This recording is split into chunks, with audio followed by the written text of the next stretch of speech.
Welcome into the Inside Bassmaster podcast presented by Black Rifle Coffee Company, episode 155. And Kyle, we've done a couple Winning Ways podcasts this year on various platforms and levels when it comes to talking about the best in the game. And this is the season-ending wrap-up of the Yamaha Right Waters Bassmaster Kayak Series. And we're having to talk to the top performers, AOY, and second and third place. But before we kick it off, Kyle, our guest this morning, or this podcast, is Craig Storms with Dakota Lithium, and Dakota has jumped in big time this year to sponsor the Kayak sponsorship AOY. in the game. Yeah, the AOY. You get to talk about nothing but the good guys. So thanks for joining us today. What's up, Ronnie Moore? What's up, Kyle? We are doing well. Kyle, we talked about it. Some of these innovations in the sport, Dakota Lithium being one of them. When it comes to lithium batteries with kayak fishing, we talk about how to even outrig a kayak. A lot of these guys talk about the lightweight nature, and that's how crucial it is. So thank you for setting it up, Kyle, that we got to talk with Craig today, or AKA Stormy, as everyone in the industry knows him. Yeah, that's what I was going to say. It's going to be hard for me to say Craig Storms because I just know him as Stormy, and that's what everybody calls him. But man, right off the bat, I will say this for Stormy, being around him a lot on the Bassmaster Elite Series and just at tournaments in general, it's hard not to be smiling when you're talking to him. So we're already in a good mood. We're ready to kick this thing off.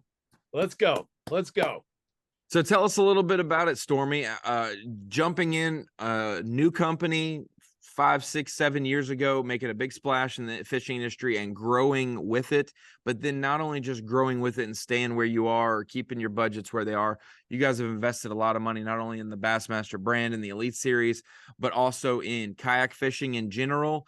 Team USA is another venture you guys have jumped into as well, and trying to help propel that to an Olympic sport. So Dakota Lithium is the hot name on the market. If I was to touch the screen right now where your picture is, my finger might get burned. So watch out. So, like you said, about 7 years ago, I found these guys in Google and brought them into the outdoor world. Kayak was actually, besides ice fishing, kayak was my second venture, and really what we became known for, because it was just right time. Just like when we got into the ice fishing game, all the electronics evolved into the digital world. The 7, help me out, Humminbird 7 just came out that year, and we just left St. Paul, and I was getting calls from pro staff, Humminbird pro staff, how the old time SLA batteries were only giving them 4 hours of run time in the 7. And, you know, it was just perfect timing. Our 10 amp hour gave them almost 8, 10, 12 hours of runtime with these units. And then once the ice fishing season was over, I found Chad Hoover, believe it or not. And Chad, if you need to sell anything in the kayak industry, Chad Hoover is the guy to do it. You know what I'm saying?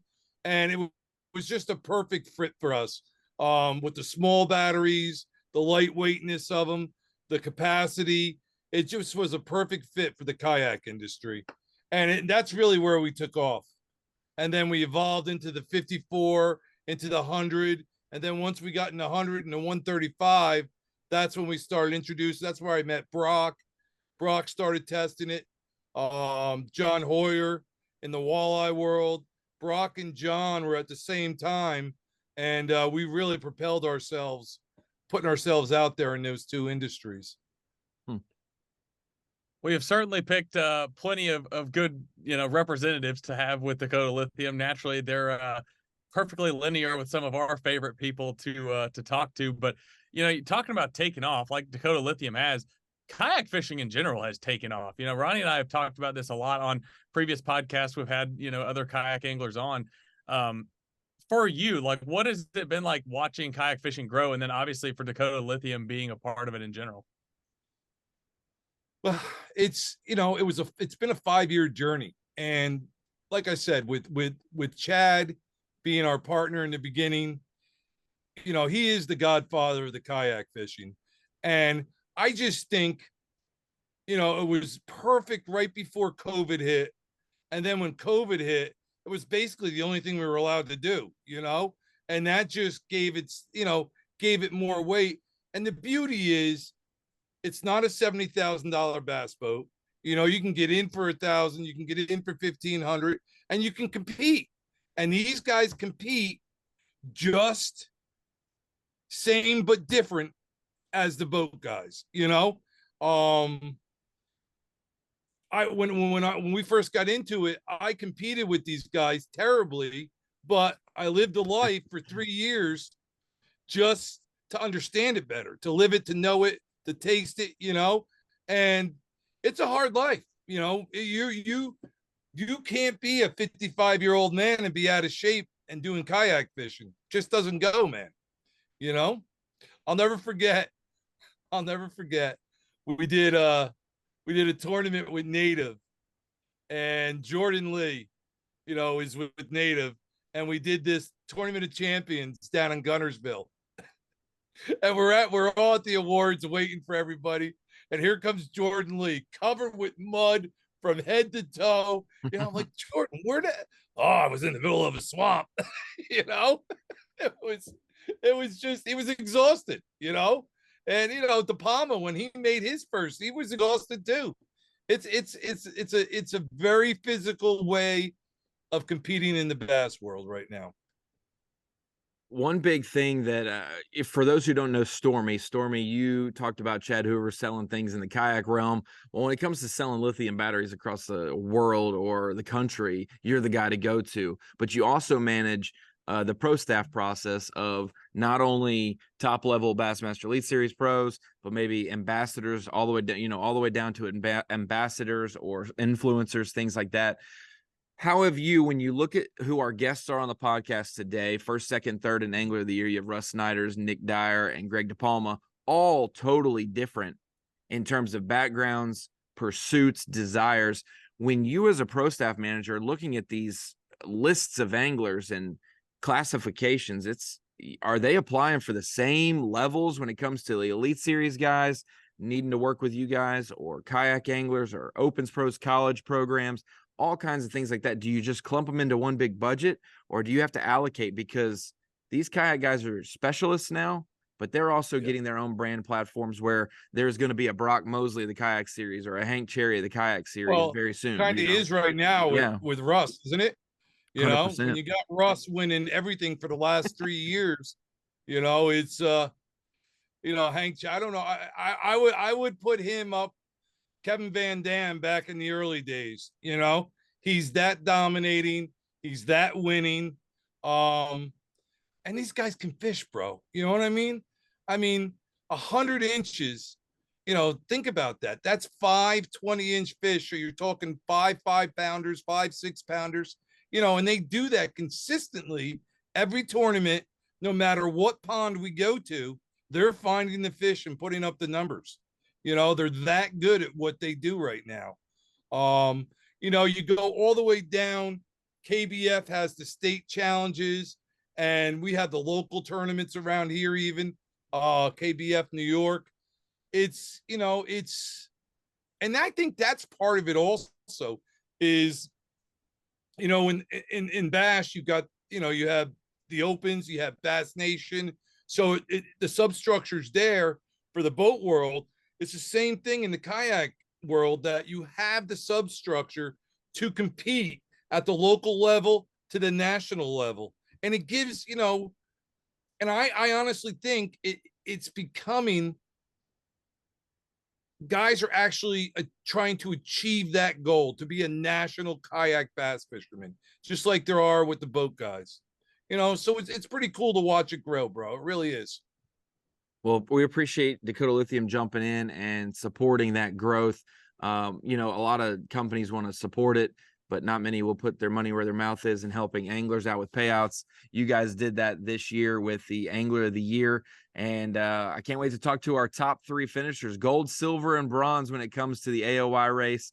And I know a couple of those represent your brand. But Stormy, I appreciate you joining us to kick off this podcast of the winning ways for the kayak series for 2023. I know there's a lot more growth. If you guys seem to be just like JM Associates here in Little Rock even on a good year, you're thinking about what's next. What can we do better for next year? How can we be better? Absolutely. And so with you leading the charge there, I know the anglers are going to be taken care of on that side of the spectrum. So appreciate your involvement, and man, kayak series and beyond, it's growing in the sport of fishing for sure. Now we just need to manage it. There we go. Let's go. Let's bring it on, baby. Let's bring it on. Perfect. Craig Storms, aka Stormy with Dakota Lithium.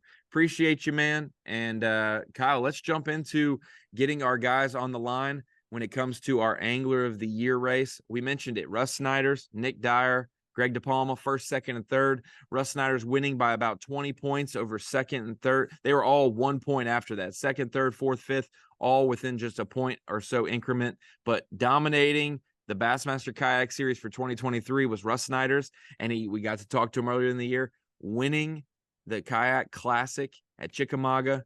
That wasn't a points event, but that was a high point in his year, and not only did he win that, he has now won Classic and AOY in the same season. Rus Snyders, our first guest. Kyle, we mentioned it. It's hard to have more of a perfect season than what Rus Snyders did this year.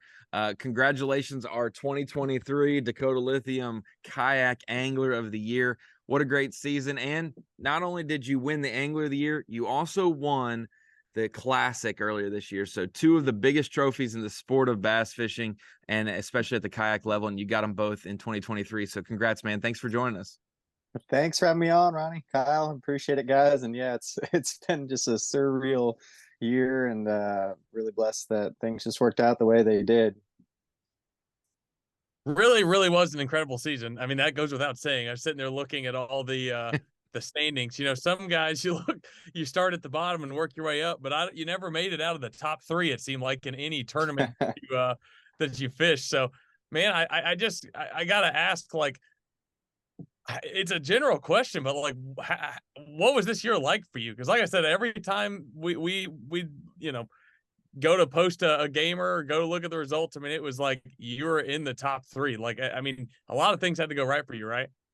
No, definitely. And it was a schedule that definitely favored the style of fishing I do. There's a couple events on the Tennessee River between, the Classic, which was on Chick, and then the first tournament to start things off at Gunnersville. And whenever it comes to Tennessee River, I've been, living out here a little over 10 years now, spent a lot of time on it, and definitely starting to kind of figure things out with that. And another tournament that we had was at La Crosse, and that's a place just, I think I've been 5 times now, and just have had a lot of success there. It fits my style of fishing. And Susquehanna smallmouth, river fishing, something I like to do. And what was the Hartwell? Hartwell is the one that's a little more challenging as far as my style of fishing goes. A lot more live scope stuff going on, and luckily I was able to find some bedfish for that one, which still gave me a pretty solid finish. Yeah, and before we even jumped into the kayak series coverage, Kyle's obviously like a seasoned pro of it. His first photo he ever takes at a kayak event, he gets a Bassmaster cover. But you have been a name that we've heard about for a long time in the kayak series. We were glad to see you fishing Bassmaster with us, and then obviously to come in and dominate for the most part in the points race. That's something that's hard to do overall. But what is this style of fishing meant to you, to be somewhat of a pioneer for it, to gain the notoriety amongst the community? This honestly feels like a little bit of KVD during his era, where if you know about kayak fishing, you hear of a couple big names, you're one of those big names. And it kind of seemed like that way for a good portion of the early 2000s with Van Dam. So for you try to now carry that torch and help these tournament organizations create a better, or are you just all in it for you and everybody else can just get in line? No, well, definitely. Yeah. I want to be a positive role model in the sport. I like, getting younger kids, especially. And, want to see that's really what's going to take to keep growing the sport, is to keep getting that youth involved. And it's good to see so many really awesome young anglers that have been able to, really be close with and kind of help mentor too. And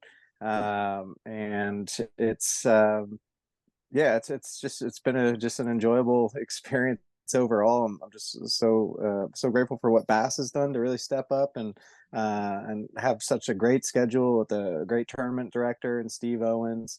and it's really great to see the direction that things are going right now, and really excited for the schedule next year, and hopefully I can, just kind of at times a big responsibility to kind of be the face of the voice of some, but I'm doing my best, and I'm just trying to be a positive person, be kind to everybody, and take the time to help out when needed. Own it, man. Own it.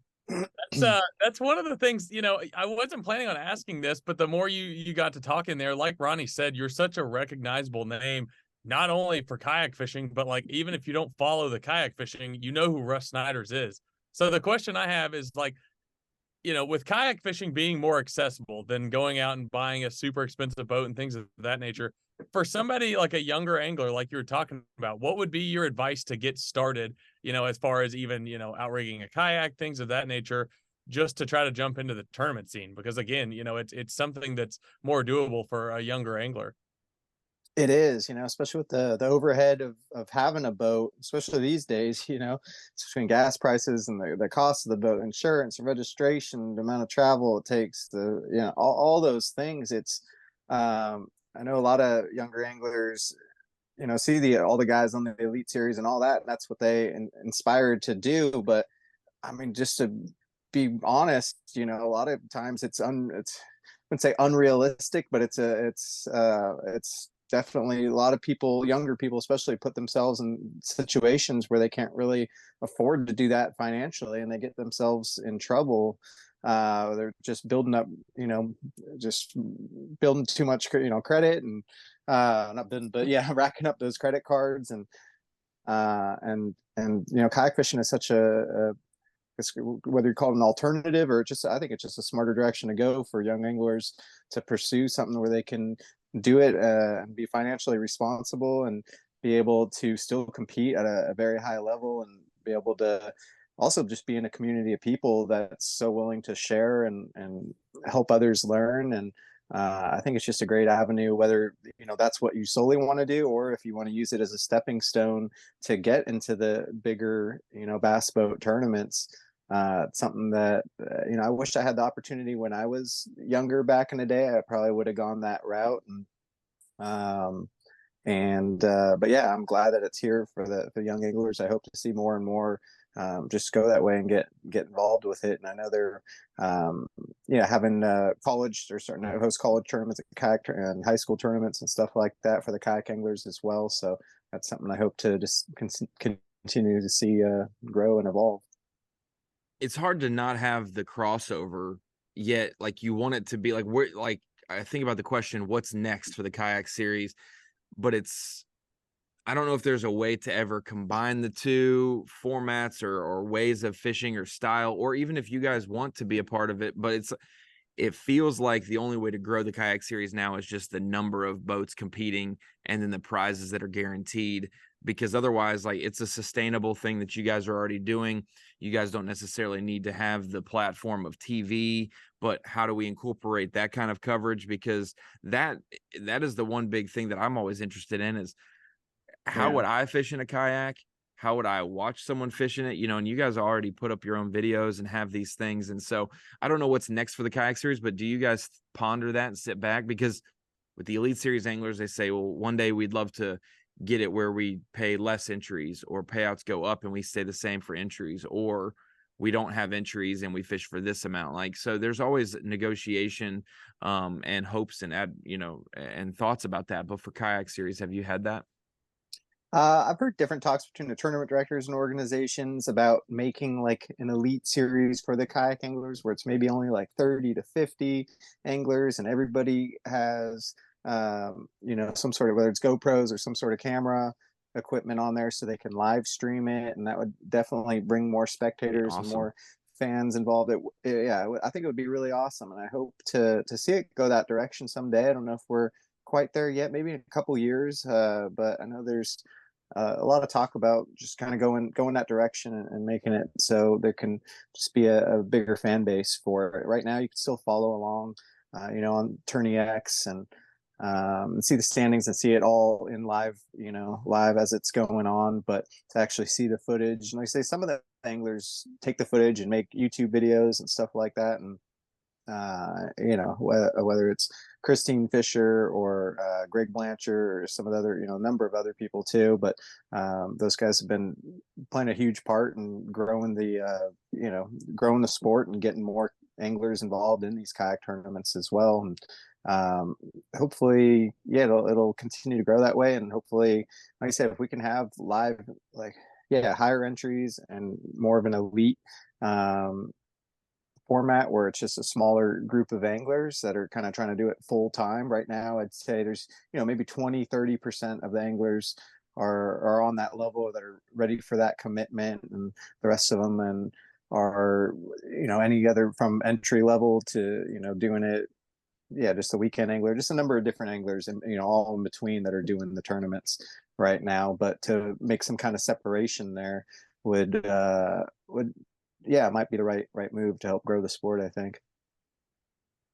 Well, I can't help but ask too, hearing you talk about that, like just from the time you started to now, how much have you noticed it? Because it seems like, obviously I'm more plugged into it now than I was just from the tournament coverage aspect of it. But it seems like from the time you started to even this point, it has had to have grown exponentially. So what has that process been like?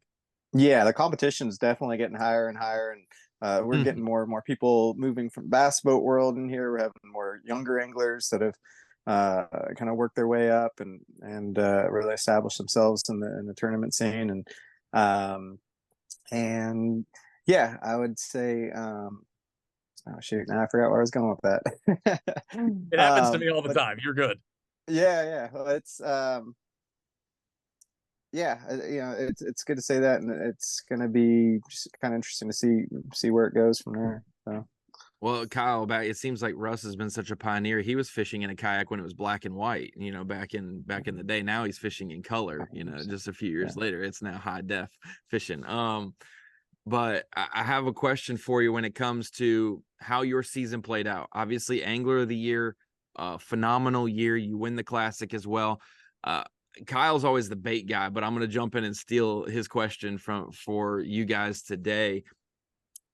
Couple key baits that you kind of felt yourself throwing consistently throughout the season, or maybe it was various through each tournament, but was there a couple baits that you said, these have actually been my players this year?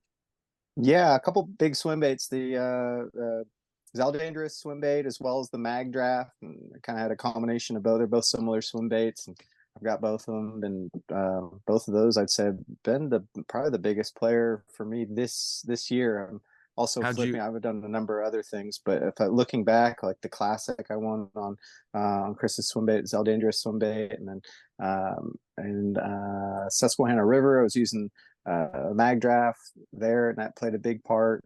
And and then some sight fishing, in Gunnersville and Hartwell. I did some sight fishing for spawners in both of those tournaments. I feel like it's been a number of years since I've kind of done that. Just sometimes it just works out, depending on the scheduling in the tournament where you're at, for it to fall in line with that spawn bite. But definitely had that happen a couple times this season. So that was fun, kind of getting to do some of that again. And but yeah, otherwise I'd say the big swim bait really played a part in getting some of the bigger kicker fish, and that's, if I had to pick one lure, that's what it would be. So to kind of go on, I guess, on like a little bit of a seminar, you mentioned both swim baits, the Mag Draft and the Zaldangerous one. Did you rig them the same way, or did you rig one different than the other? Like even though they're similar in profile, they may they may act different. Yeah, mostly I've been rigging them on an Owner Beast hook.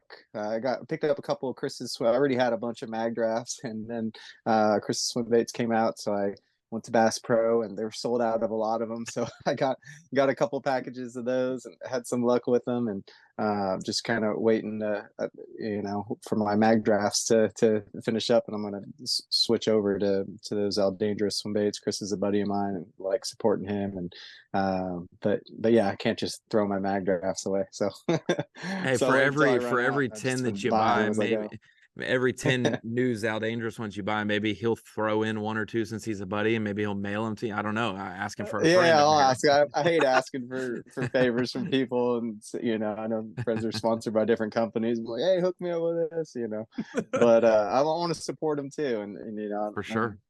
buying those, a lot that money will go to him too from royalties. So I want to support that as well.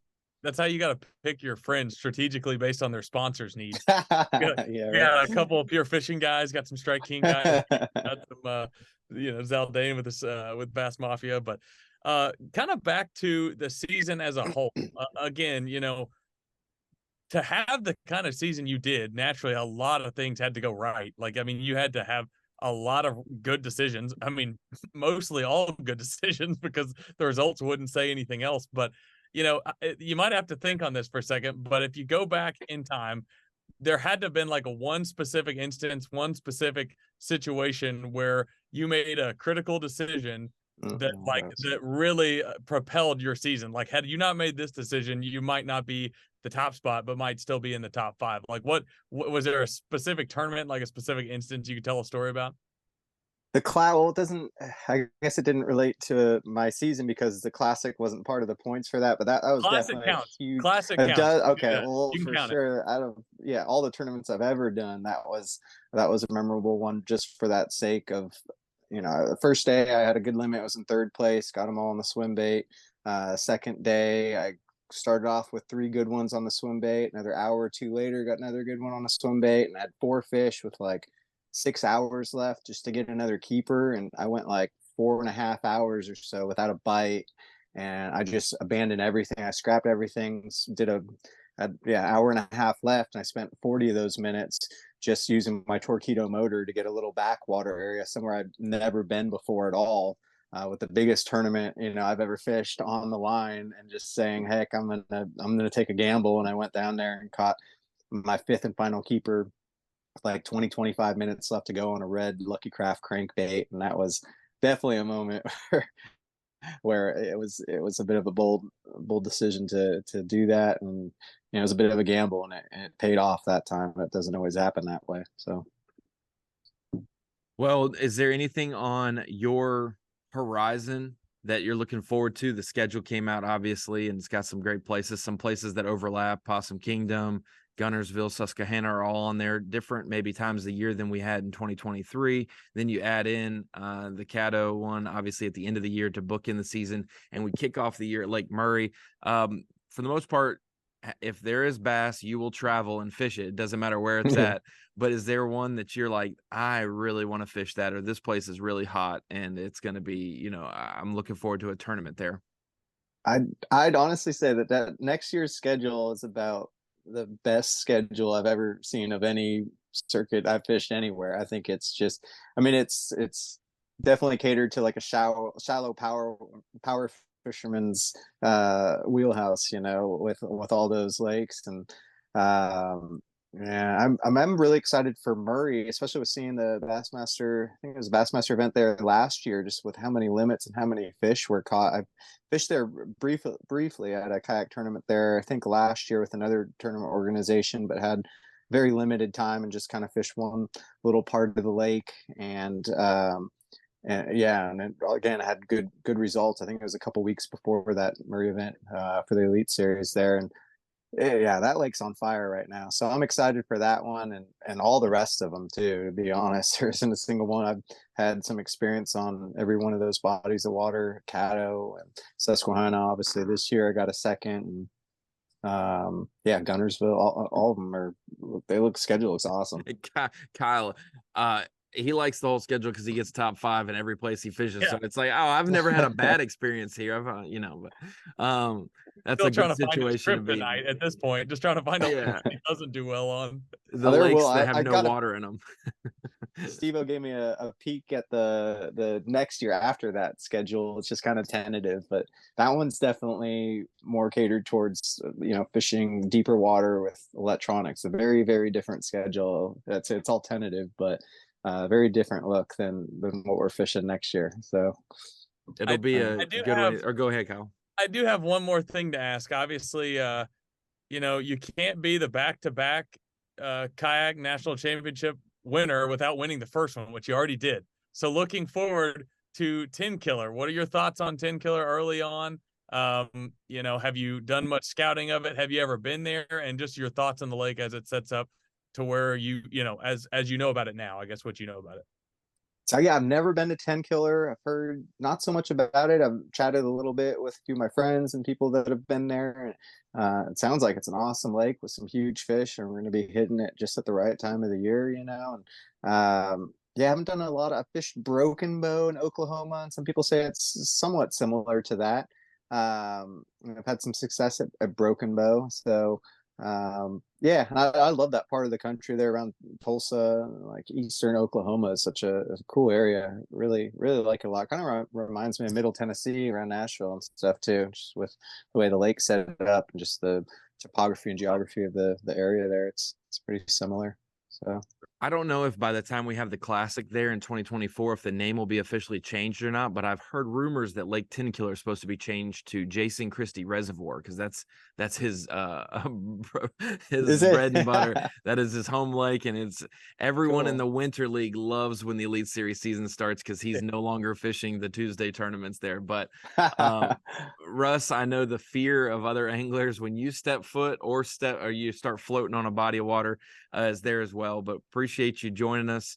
Angler of the Year, Rus Snyders, appreciate you and congratulations. We look forward to 2024 and beyond. Thank you for all that you do for the sport and the kayak series in general. And also, you don't even have to do it, but behind you, you put the Bass Shield on your wall as one of the tournament series you fish, and we appreciate that at Bassmaster. We don't want to take that for granted.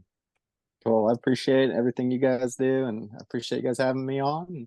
And look forward to catching up with you next year. Awesome. Our Angler of the Year, Kyle, the man who knocked, I guess, everyone else down one rung, Rus Snyders. Congratulations to him.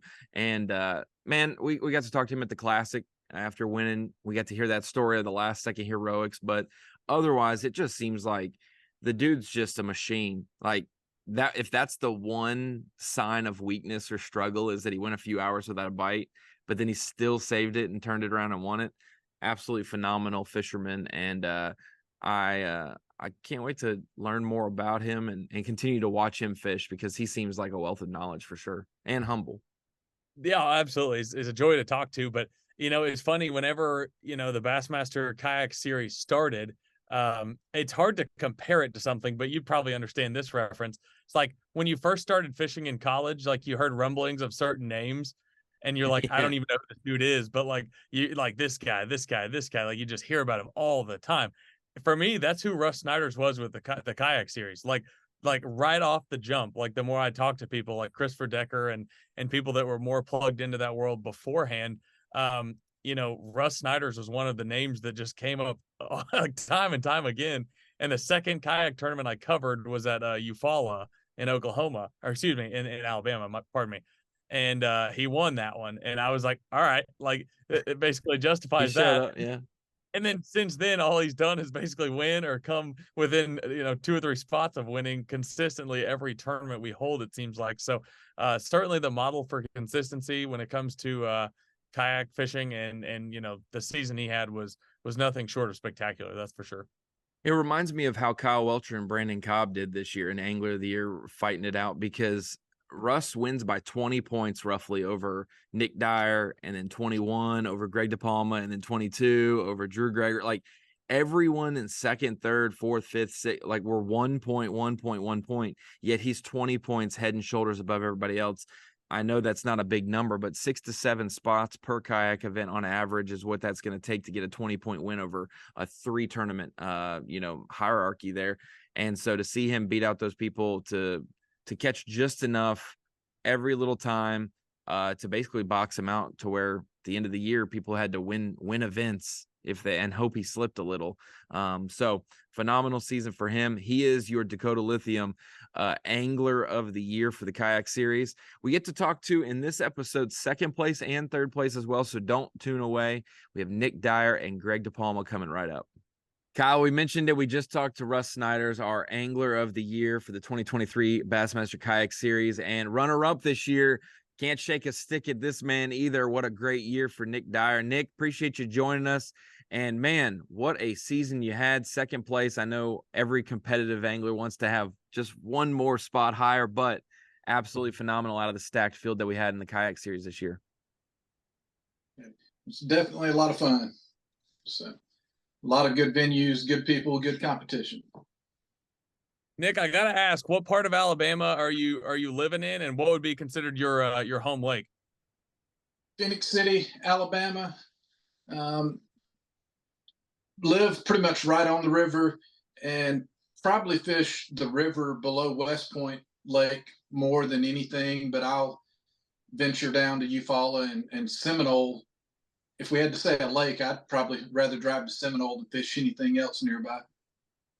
Well, that was kind of partially what I was going to ask. So I was sitting there looking through all the results and couldn't hardly find your name outside of the top 10 in a tournament that you fished. So one, that just speaks to how good of a season you had, again, like Ronnie mentioned. But it's always said for guys that live in Alabama, it seems like there's such a diversity of lakes that you don't necessarily go anywhere that you feel like uncomfortable with. Do you find that to be true? And have you ventured around and fished most of the lakes here in Alabama out of a kayak? I really have not. I mean, I was born up in North Alabama and fished like Wheeler and like Flint Creek's one of the little tributaries to Wheeler. Probably have not fished a whole lot of Tennessee River type or fisheries, except for the few national like Hobie and Bass events that I've done on them. Probably more of a Chattahoochee River in that area since I've, I guess, become of age to go out and on my own and got into the kayak thing. Chattahoochee River's pretty much been home stretch of water, and of course we'll go hit the Flint occasionally as well. Sure. A few trips towards the Coosa, but not many.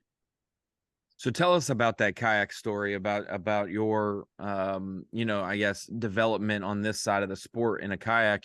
Were you in a bass boat prior to this, and was that your style or your game, or did you just get introduced to kayak fishing? Tell us a little bit about the progression that you've made to now competing nationally and doing well. It seems like that Georgia region, Alabama, Georgia region is great for fishing in general, but especially the kayak game. It's starting to blow up in that Georgia, North Georgia, East Tennessee range as well. Pretty much grew up, granddad would take me fishing, and then had family and family friends that would take me out fishing, and always enjoyed it. But really growing up in a family of athletes and full of athletics, probably did more of the baseball, golf, and all of those things growing up. But as I got older and fatter and slower, we realized that if we wanted to be competitive, fishing was a good avenue to channel that energy, because you can do it sitting down, and maybe not as strenuous of exercise, but it's definitely challenging and competitive. And we've got a lot of really good competition with local clubs and some really good water in the area. So that's kind of what got me into the kayak. I guess started off in a kayak just because it's not extremely expensive to get into, and you can access so much water, and really avoided a lot of your bigger, busier fisheries just because there's not a lot of run and gun and covering water in a kayak. So, I mean, creek fishing and river floats and stuff like that's just a lot of fun. It's a good way to see the water in a kayak. But, the more I invested in it, the more time I spent, the more serious I've got about it. And of course, now I've got to where I'm at least willing to do quite a bit of travel and put a pretty good investment into time. Nick, obviously to have the type of season you had to have a lot of things go right for you. Naturally, though, as fishermen, you always think about the one that got away, the one decision you could have made. Was there one tournament in, particular that you can look back on and wish, one, I wish I, could have that one back? And then two, like, is there a certain thing you would do differently in that tournament? I mean, there's always that one thing that could go better, but at the same time, just looking at it from the big picture, I mean, like you said, I mean, the number of things that had to go right for me to have the season that I did. I mean, I'm definitely not one to second guess that. I'm going to take it and run with it. Guntersville, I have not had a whole lot of good experience there. So I actually went to a different launch that I had never seen before. I drove by it when I got into town on Friday. I did not get to do a whole lot of my one pre-fishing trip on Guntersville. Essentially, I eliminated a spot that I was more familiar with. So, like I said, my goal there was to find new water, and I just went and looked at a ramp, and then the day of the tournament, just started covering water, and actually ran into a pile of fish late in the day on day one, or after lunch later. And so day two, of course, I just went and camped out on them, and definitely wouldn't change anything. I had a bigger fish late in the day on day one break me off, and I mean, I saw it and I was reaching for it. It was in a little rock pile, but that's fishing. I mean, I got it to bite, and then I got another one to bite shortly after. I mean, there's things like that. I could have possibly bumped up a spot or two in that event. Possum Kingdom, I had two good fish pull off late in the day, and that would have made a spot or two difference. Hartwell, I really and truly, Hartwell and Susquehanna, both of those were my higher finishes of the year, but finished 11th in both of those. But both of those were probably better, cleaner fishing as far as less mistakes, things that went wrong. But like I said, I mean, that's just part of fishing, and those little details matter. When you're in type competition and going against the type anglers that, of course, are out there. Well, that's one thing that Kyle is always the bait guy when we interview Elite Series pros and things like that. That he's always wanting to know top baits of the month or what was the key for them. And I'm going to do the same thing, today for you studs on the kayak series. After you look back at your season, you fished 4 of the 5 events. You only needed, obviously we take the top 3 finishes for the points race. Was there a key bait that just seemed to rear its head every event for you, or did you mix it up every event? What were some, if you had to look back at your tackle box and say, these 3 or 4 things were super trusty for me all year? I've always been like a big bait or swim bait. As far as part of the way I enjoy fishing is just I'll go out and fish all day for 1 or 2 bites. So I'll throw bigger baits. I like throwing top water all day. Surprisingly, those were not as big of a factor. One of the reasons I try and run from some of the history, because I'll go out and throw things and probably not be as consistent. Throw things that'll get a big bite, but not be as consistent in the tournaments. I found Big Bites makes a B5 line through that I got some really good confidence in this year. And it was a really good player. And I know it had a lot to do at Hartwell with doing good. Trying to think. Susky was a pretty good bull shad bite. And then very rarely do I do plastics or dragging the bottom. I just don't really have a whole lot of patience for that. So anytime I can fish moving baits and move quick, I'm a lot happier. I couldn't help but notice the one rod in frame that we can see right now also has a big bait on it, I believe. Yeah, this has kind of turned into my little rigging room, and those are got a few swim bait combos that are always rigged up. I don't think we've actually got our Georgia State Bass Nation kayak event on Seminole this weekend, so those aren't in the starting lineup. Like I've got everything rigged, ready to get in the truck this weekend in the living room area, but those are. I've got a couple of swim bait rigs that keep some big baits tied on them. I mean, they're swim bait dedicated setups. So, Nick, you talked about the Hobie series and other tournaments that you probably fish around there, especially as they pop up more and more in the kayak realm. But what's it been like to jump into the Bassmaster tournaments on the kayak side of it, and our participation in the sport to try to help grow it, and also build off of what has already been formed and done well through the other series? Was it well received by the anglers? Maybe you specifically, but just the tournament meetings and things like that. We've got a good tournament director that can roll with you guys for all year. Was there some things that you looked at Bass and the tournaments and said, hey, you know what? Actually, this was really put together well, and I look forward to more of these?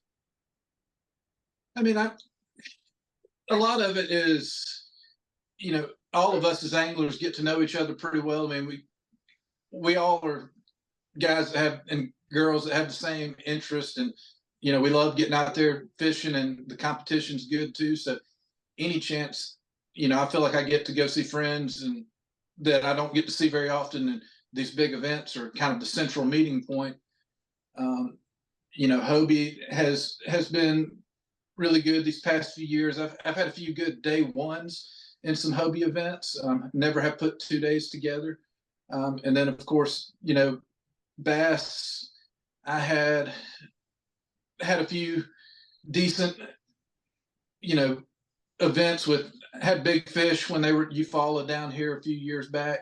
And of course this year with Steve-O, getting the tournament director spot and everything. He's worked with the Georgia State Bass Nation, which the local club that I'm part of works closely with. And of course, everybody that knows Steve-O knows what type of a person he is and what type of a tournament director. So it's hard not to want to be involved with anything that he's doing. So of course, we just get excited and go out and fish them, ready to go whenever that schedule posts. You start looking at your work dates and how much time you feel like you can take off. I fished the Susquehanna before this year one other time, and I had, Possum Kingdom had a really good showing a few years back when it was the Kayak Classic. And to be honest with you, I don't know if I would have made either of those trips if it weren't for getting off to a good start at Gunnersville and Hartwell, which are both closer. It's a little bit easier to not have to take a full week off work with travel and pre-fish. And, historically, I have not traveled as well going somewhere and competing, but I have also not dedicated the time taking a full week off and actually going and doing a proper preparation, pre-fish. You drive into town somewhere you've never been before and hit the water for a few hours on Friday, and usually you get the results that you prepare for, and all that's going to get you a long drive home. So, I mean, this year I was fortunate to have success early, and that really kind of helped my confidence a lot. And then we put in a little bit of extra effort and made it pay off. Nick, I imagine, you're talking about taking some time off and traveling. I imagine you've done some pre-scouting, some looking around, at least on Google, of Lake Tenkiller for the championship next year. How much, obviously looking forward to it, but how much preparation have you already done there? And do you plan on trying to make a trip over there before the official practice? I don't know that I'll make a separate trip. I may, if I can. Time off work's just so hard to come by. And then the other aspect of it is, you've got the seasonal change and the moving around to fish. So, to try and take a snapshot and go over there, I go over there and find something that I feel like is going to, either you go over there and you don't catch them and you feel like you're in a bad area. Well, that area may be a great pre-spawn area, but it's not a good winter area. Or you go over there and you catch them and you show up tournament day. I almost feel like a week's plenty of time to, if I can give myself a full week over there to pre-fish, a week's plenty of time to go over there and check out 4 or 5 different areas of a lake and locate them. To a certain extent with pre-fishing, especially times of year when conditions change and fish move so much, I don't feel like pre-fishing is a huge factor. Obviously it's always a factor if you can have a lot of experience on a lake, but just to to take one trip and go over there and feel like you can dial anything in. I don't know how. Don't know if that's worth the mileage. Well, looking at the Say, schedule, you were talking about the classic there, which is in conjunction with the Bassmaster Classic on Grand Lake. The 10 Killer event for the kayak series is going on around that same week. We announced the kayak schedule, and there are a couple places that are similar or the same as last year. Possum Kingdom, Gunnersville, Susquehanna River, those three places all show up again, but different times of the year from when we were there before, with Gunnersville obviously being in May this time. Then we add in Caddo and Bistino over in Shreveport, and then we start off the year at Lake Murray in February. Are you still planning to fish the full series? And when I say full series, at least 3 of them to be in contention for AOY, because you have one close to your home state. Murray's not too far, and then some of the other ones you've been to already. Yeah, I'll definitely do at least 3. You know, I know Murray's already on the radar. Great time of the year for Murray as well. Yeah, it's easy to, like, those early in the year events. It's easy to get that travel and get excited to travel because you've been cooped up all winter long, and so you get that pre-spawn when they really start getting active and the bite picks up. It's easy to get motivated to jump in your truck and make that trip. I fished Caddo one time before, did not have a lot of success, but like I said, it was the same scenario that I was talking about earlier. You drive into town, you know, and you give yourself half a day on Friday to go hit 2 or 3 ramps, and you don't find them, and you wonder why. But the reality of it is, it's a huge lake, and there's key areas that hold fish, but there's a lot of areas that basically just grow gators. So if you can't get over there and spend the time to find the fish, you know, you're going to get what you earned. And, you know, if you don't put in the effort, you're not going to really earn getting out there and getting on the fish. So Caddo, I like the thoughts of Caddo, but like I said, I think that trip may be a little bit dependent on what type of position I'm in. Susquehanna, it's just really hard not to justify making that trip. It fishes actually quite similar to the stretch of the Chattahoochee below West Point. We've got a lot of shoals, a lot of rock and current. So we've got shoal bass here, which a big current fish along the fall line. So that fishing like that, really, that was very comfortable for me. Definitely a comfort zone. So that one's kind of a definitely, I say definitely, that one's on the list that I want to make. Well, Kyle, if Nick likes to throw moving baits, obviously he's going to be dialed in on the river one, but also some of those other places along the way will have a great reaction or big bait bite going on. But Nick, appreciate you joining us today on the podcast, man, and congratulations on a great season. It's hard to set your standards even higher than what you did this year, but you do have one more spot. You can get there. You can be the 2024 Angler of the Year. I know it, and we saw it in the results this year. So good luck to you, and we hope to be able to talk to you in the future after another maybe a big win or maybe AOY next year. Yeah, we definitely like the thought of going for a blue trophy next year, and we thank you guys and thank Bassmaster and Steve-O for the product y'all are putting out. It makes it a lot of fun for us as anglers to get out there and chase it. So thank you guys. Awesome. Nick Dyer, our runner-up in the Angler of the Year race, and one of the guys that we know for the kayak series by name, based off their reputation. And Kyle, cool to see a big bait approach. We know that that's a thing. To hear about the bull sheds from the winner, Josh at the Susquehanna River, to hear him throw it as well there, and then to obviously the anticipation for next year's schedule.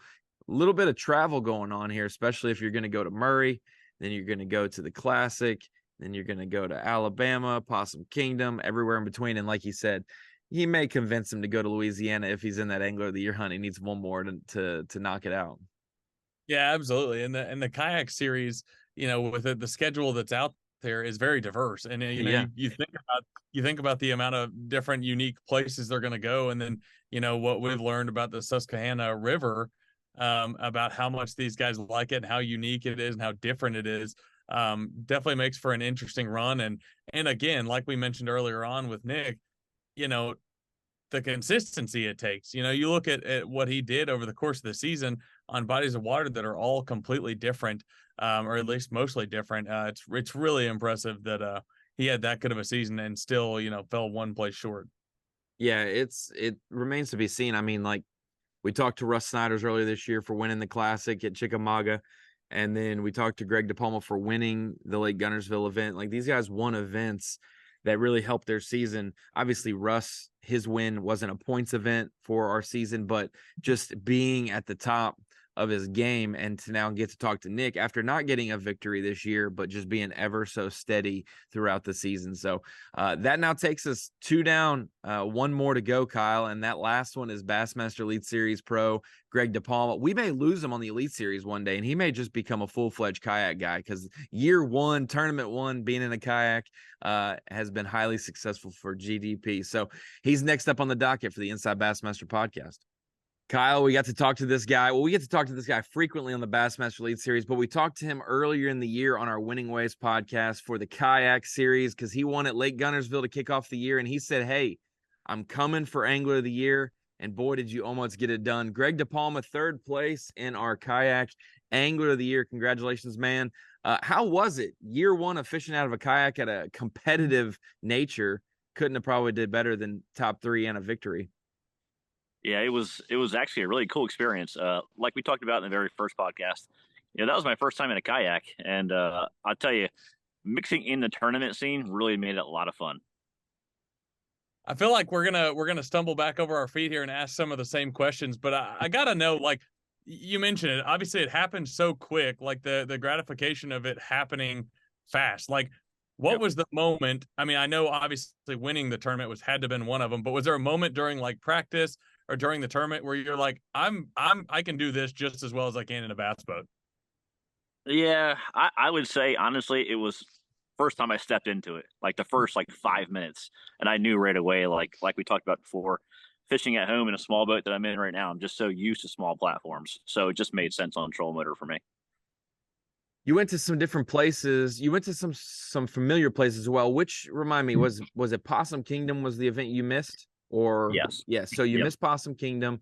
Otherwise, you went to Gunnersville. You got to see the Susquehanna River up by your neck of the woods. You went to the Mississippi River in La Crosse, Wisconsin, and Lake Hartwell.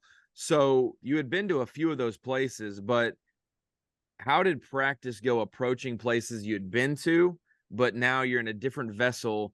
And it's not easy just to go and lock up to pool 7 or lock down to pool 9 as quickly as you would. Now hopping in the truck's easier, but were there some strategic things that you learned along the way, especially on the wide open rivers where you're not going to go from one spot to another without your truck probably? Yeah, you know, I still kind of took the elite approach. I only gave myself 2.5, 3 days of practice every time for every event, just for the simple fact of I just know how fast stuff changes. But I really dialed in areas a lot more than I would in a bass boat, just for the simple fact of I can't move as much. I tried to pick the best areas for seasonal patterns, and the majority of the picks that I've done so far, where I started at the first day of practice, actually was where I practiced the tournament or fished the tournament at. Except for Hartwell was still good too. It's funny, Hartwell, me and Rus Snyders started on the same spot in the tournament. We saw each other all 2 days of the tournament, and it was just one of them things like, did you already pick this fish off? Because it won't bite. It was one of them things where we were rotating on top of each other on spawning fish. But you know, the biggest thing, Ronnie, was just honestly tearing the areas down a lot more than I normally would. How often did you? Oh, go ahead, Ronnie. It looked like you were about to say something. No. I was cool to transition, but I will follow up then. So if that was your takeaway, you used the same amount of practice time you would have in an elite series, but you broke it down a little bit more. What would you say were your best bait out of a kayak, or your top 2 baits out of a kayak this year with the variety? We had a Northeast River featuring smallmouth. You had grass and vegetation in the Mississippi River. You had herring fish and spawning fish at Hartwell. And then obviously Gunnersville with grass and some pre-spawn there. So a lot of different situations, but did you tend to find yourself like these 2 or 3 things were key for me a lot of times? Actually, that wasn't the case at all this year. Every tournament I fished this year was something completely different. That's awesome. You know, Gunnersville was a lipless bait, which I crushed them on. Hartwell was a lot of drop shot and on fish that were on beds. Mississippi River was all frog for me for the most part, and then the Susquehanna, I was throwing an A rig and a jerkbait a lot. Wow, So that's perfect, Kyle. That's the best thing we can ask for. Yeah. Ronnie asking that question kind of made me think, storage wise, bass boat versus a kayak. Obviously, you have to simplify what you bring with the kayak. I know there's plenty of storage, for the things you need, but did you ever notice, a time through the season where you're like, I've been having success in a kayak with this limited amount of tackle, to where you're like less stressed about carrying too much tackle in your bass boat? Yeah, that's honestly probably my biggest takeaway. And it kind of goes back to fishing at home too. I keep it so basic and simple here with everything. Uh, Gosh, man, in a bass boat, obviously I carry everything. But the only reason I'm still going to carry a lot is just because there's been little situations over the years where, like, I did need something where I was next to somebody that was catching them on something I could see what they're getting them on, and I obviously would have it in the bass boat. So, man, simplifying things is definitely a big thing in bass fishing. But at the end of the day, man, I can see how it can still hurt you not having it. So you mean to tell me in your bass boat, even if it's like January, you're still bringing the top water just in case they start schooling on? Yeah, I would say yeah. Yep. That's pretty funny. Understood. In that last event of the season, Greg, obviously AOI is tight. You've got the drop system where I think it's, what was your top 3 tournaments out of your 5-event season? So you fished 4 of them, so 3 of your top 4 finishes. Was there some math crunching going on where you're like, Russ and Nick and myself and some others, or we're all right here? And was there a magic number for you? Obviously, if Russ didn't take his foot off the gas, like you couldn't catch him necessarily. But was there like, if I can get top 5, it's very doable. He could get 20th and I win, or something like that? Honestly, everything I did mathematically wise said I had to win. Even if because Russ needed to get a 15th or lower, because that was his worst finish of the year, or higher, I should say. So I just went into it with the winning mindset. I got to win this tournament. That's all it came down to. I ended up only fishing 3/4 of the day the first day of that tournament. I ended up breaking my trolling motor in that first day, and I never even fished day 2 of that tournament. Oh, wow. Yeah, I'm glad you mentioned that, because as we were talking, I went and looked at the results and noticed the 0 for the second day. So I was curious as to what happened there. I figured it wasn't just a natural 0, so that makes a perfect sense. He took it to the house. I don't know if you can 0 on the Susquehanna River, to be honest with you. I'm not even sure it's possible. That was partially my thought, because we had on Josh, who won the tournament, and he was just talking about catching 50 to 100 a day or whatever it was. Now everybody was catching them. I was like, there's no way he 0'd on the second day. Yep. Go ahead, Ronnie. No, you're fine. I was gonna say, one thing I don't think we talked about as much the previous time you came on, but obviously you mentioned like Hartwell fishing for spawning fish. Obviously a technique where being stealthy is going to be a huge advantage, and obviously in a kayak you're going to have that advantage. How much did you notice that? Was there ever like a moment where you're like, man, these fish are way less skittish if I can get to a certain point in a kayak versus a bass boat? I noticed it on the very first fish that I set up on.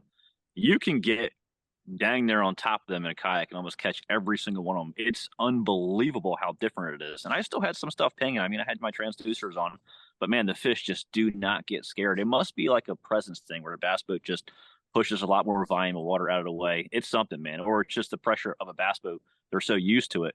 In a kayak, I caught almost every single fish that I pulled up on, and a couple of them, like, I'd drift I'd be fishing one, and I'd look over below my kayak, and there'd be another one, and I'd catch that one like below the kayak. I think the kayak makes a big difference. I really do. Sure. They think it's a big piece of floating log down the river, just meandering, and he's got Huck Finn and Tom Sawyer sitting on the log. Greg, so this has been a wide topic, and it's nothing that me and Kyle can fix right now for the tournament structure. But I see all the Facebook posts as tournament fishing's going down the drain, or payouts this, or entry fees that, and I 100% understand where certain perspectives come from. Yep. What was it? Was it a little stress-free or less stress fishing the kayak series this year? Dakota Lithium doing the Angler of the Year payout. Obviously, you had a win already this year. The culture and the environment of a lot of really hardcore tournament anglers in the kayak series, but also it's a lot probably more laid back of a tournament culture than maybe the elite series. And when you fish the elites and the elites and the elites, it's hard to sometimes reset yourself and just know we're fishing bass tournaments to catch bass, to try to do our best.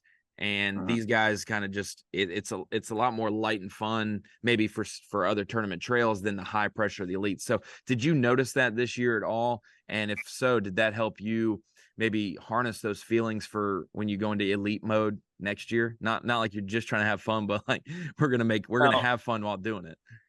It definitely did. It kind of opened up my eyes a little bit more. I mean, it's a national tournament still, but at the end of the day, I did feel like there wasn't any stress level to it. It was more fun, which I probably need to apply to an Elite Series event a lot more. Just go out there. We hear it all the time. Go out there and have fun. A lot of us hate hearing that because like that's all we hear a lot of. Just keep it simple, go have some fun, and it's really hard when there's a lot of money on the line. I mean, it's what you do for a living. But the kayak thing definitely opened my eyes a little bit. So I would say, yeah, I think I learned a lot all the way around in this kayak series. And I said it on Bassmaster stage of one tournament, like, man, if you're looking to get your feet wet in a tournament series, I think the kayak route is a really good route to go. Now, Greg, you may have already announced this, and I don't want to, I maybe already missed it, I guess. But what are your plans for next year as far as the kayak series, if you're going to continue to do it? And then if so, what would be the one thing that you would, you want to get better at? Obviously, you had a lot of success this year, so it's kind of hard you don't have a whole lot of spots to move up. But, like if there's something you learned from this year that you can use to your advantage next year. Yeah, so next year, there's 2 tournaments that interfered with 2 elite events, the first 2. So I'm probably going to fish the last 3. Obviously, I'm fishing a championship next year on 10 killer. Which we want you to have a conflict in 2025 to where you can't fish the kayak championship and you're fishing the Bassmaster Classic. So we'll take care of that. But yeah, go ahead. So my goal was to actually fish the Classic and that. Oh, because I guess it's ahead. Yeah. That'd be awesome. So that's still the goal looking forward. So there you go. That answers my other questions. So what thing would I like to try? I like to fish them both the same exact time, be the first person to ever do that. I don't have anything else that I can really tell you that I would change, honestly. Going for the champ title. We'll have to, it'd be Conor McGregor. That would be nuts. That would be very cool. Well, Greg, I'm super glad that you got to join us here, and I can't wait to see how the Elite Series season goes for you and the Kayak Series. But last thing, we haven't got to talk to you about the Elite schedule yet. Anything you're looking forward to? We got Florida in April instead of the start of the year. We're in Louisiana and Texas to kick off the year. We've got the New York swing, and then we've got the 2 Alabama June events that are a little bit wild cards for a lot of people. Yeah, them 2 are my wild card for sure. But otherwise, I think it's probably one of the best schedules that I've seen since I fished Elite Series. I've never been to Toledo, but obviously Toledo's got giant bass in it. Fork that time of year could be absolutely bonkers. So I'm just excited to go fishing, man. I still have not caught a double-digit bass in my life. So I'm hoping out of them 2 first events, I can make it happen. But the Northern Swing is the Northern Swing. There's no way around that. It's just freaking awesome. So I'm looking forward to 2024 more than I have since 2019, to be honest with you. Well, make sure you catch your double digit in one of the 8 tournament days, not one of the 6 practice days, because that's a real possibility for Toledo and Fork. But awesome, Greg. Well, we appreciate you joining us. I can't wait to see what you do next year. And hey, keep that fresh, free mentality and mindset when it comes to the Elite Series, because we see those guys that are just, when they're having fun, they get on a roll and everyone else has fun. So do that for sure. And we'll be talking to you more on the podcast next year, hopefully for a big blue trophy. We got it, guys. I appreciate it. Thanks. Awesome. Kyle, Greg DiPalma, Elite Series Pro, and one of the best kayak anglers that we could have on the Yamaha Right Waters Bassmaster Kayak Series. So it's cool to have Greg's perspective on here as well, because Greg, like we said, he's been an Opens journeyman. He's on the Elite Series. He had a good Northern swing to have a decent AOI finish. Would love to still consistently be in the Classic, but yet he's finding success in the Kayak Series. And he does have some goals that no one's ever accomplished at the same time. That'd be cool to see him do that. Yeah, really cool story. I mean, we've obviously tracked it all year long and thought it was really incredible that he's doing both, and not just doing both, but having success. I mean, jumping in a kayak this year for the first time and having success. I mean, that's like almost a hard thing to figure. I mean, it's like I made the Conor McGregor reference a second ago. It's basically like switching, weights, I guess, just to go fish another, go fight another group of anglers in this case. So, really, really interesting story. Like I said, the success that he's had has been really pretty mind blowing. Not because he's not a good angler. I mean, he's obviously one of the best to fish the Bassmaster Elite Series, but to jump into kayak fishing, something completely new to him, what would seemingly be out of his comfort zone and have success right off the bat's really, really impressive feat. Well, that'll wrap it up for our episode of this podcast. I believe it's episode 155, talking to the top 3 Angler of the Year finishers for the Yamaha Rightwaters Bassmaster Kayak Series presented by Tourney X. Dakota Lithium put up some big money. Some big names showed up, and the standings showed that as well. Congratulations to Rus Snyders, Nick Dyer, and Greg DiPalma, top 3 in our Angler of the Year. We look forward to the 2024 season. We've had a lot of momentum with the Kayak Series, and we know we're going to continue it on in the future, and I'm excited to tag team it and jump into learning more about this sport as well.